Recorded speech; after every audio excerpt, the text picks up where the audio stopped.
मित्रों, आज हम लोग एक बिल्कुल नए विषय के साथ जुड़ते हैं और चर्चा करते हैं उस नए विषय पर। और वो नया विषय है कि हमारे आजकल के त्यौहार और जो पुराने त्यौहार थे उनमें क्या अंतर रह गया है, हम लोग बच्चों को अपने संस्कार किस तरह से उनमें दे सकते हैं।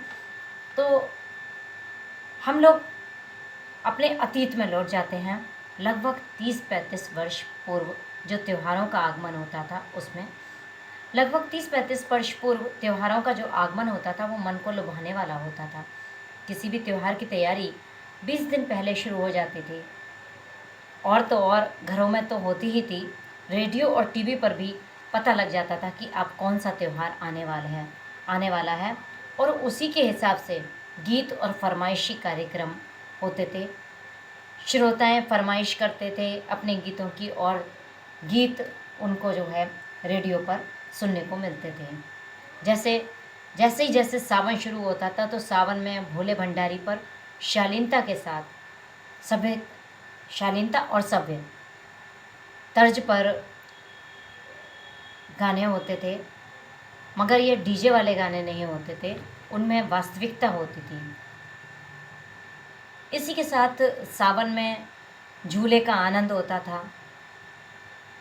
झूले पर झूलती हुई लड़कियों की चहचहाट वाले गीत, यानी झूला तो पड़ गए अमवा की डाल पे जी, ऐसे वाले गीत अगर होते थे। तो वहीं राखी का त्यौहार आता था तो लगता था कि 15 दिन पहले ही हमारे घर भाई आ गया है। बहनें एक बहुत ही उत्साह और उमंग के साथ अपने घरों में राखियाँ बनाती थीं, फूलों की राखियाँ भी बनती थीं। राखियों को बनाने का काम भी करती थीं बहनें कि अपने भाई को अपने हाथ की बनी हुई राखी बांधेंगे। अगर भाई कहीं दूर होता था तो राखी के साथ में एक ग्रीटिंग कार्ड भी पहुंचा करता था। ये उस समय के ज़माने की वो होती थी। और जो गीत गुनगुनाते हुए मिलते थे वो मिलते थे, भैया मेरे राखी के बंधन को निभाना, भैया मेरे छोटी बहन को मत भुलाना। इस तरह से करके त्यौहार की श्रृंखला आती थी। और फिर आती थी जन्माष्टमी।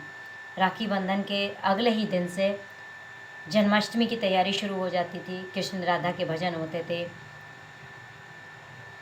जैसे राधा ढूंढ रही किसी ने मेरा श्याम देखा, या फिर भये प्रकट कृपाला दीन दयाला यशोमति के हितकारी। तो इस तरह से अगर देखा जाए तो हमारे त्योहारों में, हमारे संस्कारों में बहुत अंतर आ गया है। और ये अंतर आप लोगों ने भी महसूस किया होगा।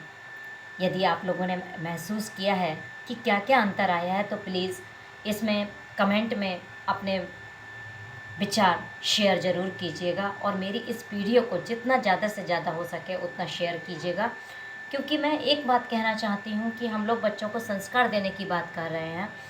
बच्चों को संस्कार हम तब दें, आप देखिए कि पेपर चल रहे हैं या फिर जो है पहले छुट्टियां हुआ करती थी त्यौहार से पहले तैयारी के लिए, मगर आजकल त्यौहार वाले दिन भी एग्ज़ाम चलते हैं।